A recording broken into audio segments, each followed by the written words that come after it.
দেখ বাঘ এনে আয়ে নাহি মাইরা মুইরা তো হইছি জি দেয় রফা বাঘ হিনু আইবো তাহলে আমি যাইগা।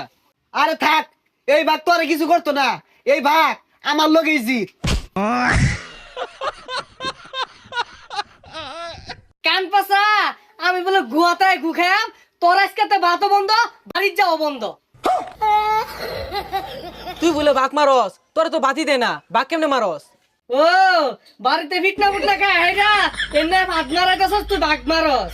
না আব্বা ওই জানে তাও রইলেন না ওর পরে দিয়ে একটা বাঘ আবার আক্রমণ করছি ওর পিঠটা গাঙ্গলাই থইছি হারাম দাদা তুই তোর দাদার বেশ ধরছ না তোর দাদাও সারা লাগে শুধু ঘুরতো আর এর মধ্যে চাপছি মারতো। সারাদিন যে জমিদার জমিদার হরুন আইনে তো ভৈরের বংশ ওর বেশটা দেখুন আর আমার বেশটা দেখুন দেখ দেখ এই পচার গপ্পটা শুনলে শরীরটা চলে এরকম গেঞ্জিটা এই সারা এলাকার